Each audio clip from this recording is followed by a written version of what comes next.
All right, guys, just real quick video on my my real old, I think it's a 1988, 1989 John Deere RX75. Put this thing away over the winter, worked completely fine.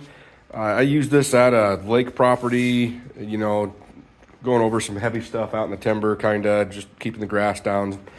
And it's really nice for that use because you can, it's small enough, you know, you get stuck, you can get off, pick it up, move it where you need to. Anyway, went to go run it this year for the first mow, and it would turn over, but wouldn't start. So checked the carburetor, it was completely fine. I did put some fuel stabilizer in it over the winter. So started looking into the spark plug, and what I noticed right away was that I was not getting any spark really whatsoever.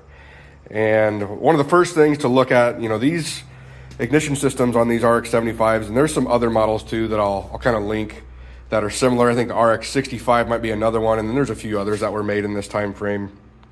But their ignition system is really simple, but there's a couple things that can be overlooked. You know, if you start getting on the internet and start searching like ChatGPT and all those types of things, you know, one of the first things that it'll tell you to do is to disconnect this wire down here, which is what it refers to as a kill wire. And what it believes that would be for is if it finds a fault in the grounding system for, you know, either the seat or the neutral, you know, it's not neutral for the transmission, or the,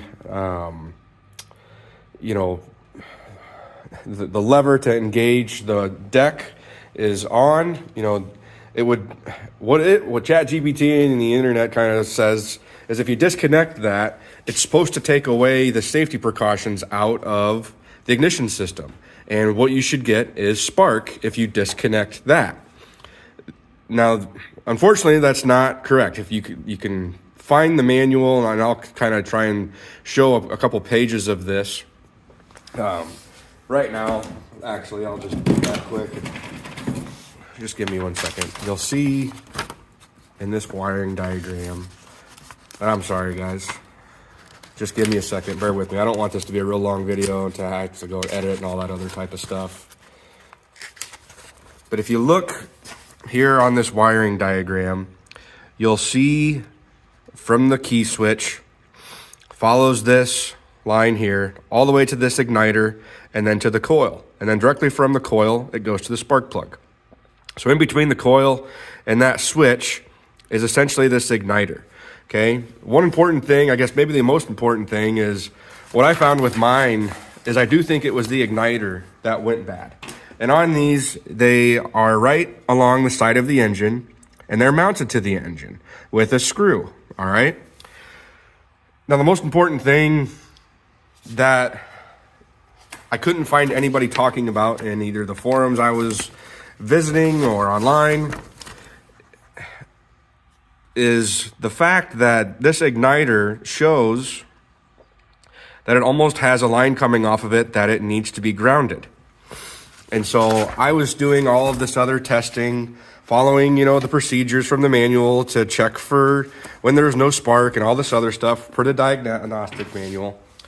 And the one thing that it didn't say is when you take that off, that interrupts the system and it will not provide spark. So if you're doing this and you realize that, you know, this igniter, it could be the fault, which these do go bad. You need to make sure that when you're doing your testing that that if you take this off, you must put it back on if you're trying to test for spark. Because if it's not grounded or attached to the frame, you will not get spark. So that was ultimately the thing that I found. Just wanted to share that. You know, there probably aren't a whole lot of these out there anymore, but for those that are, you know, they're going to start having some issues. I assume the igniter that was on that, you know, here it is right here.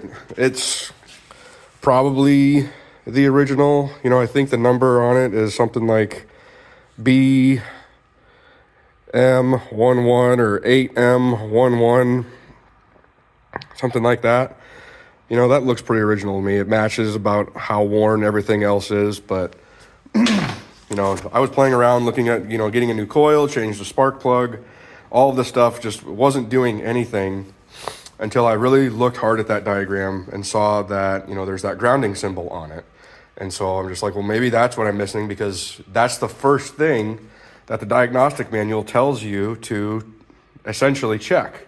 You know, you have to unscrew, take that screw off and replace it. But there's nothing that says that you essentially have to have that as part of the ignition system to be mounted to the engine for the ignition system to actually work. So hope this helps.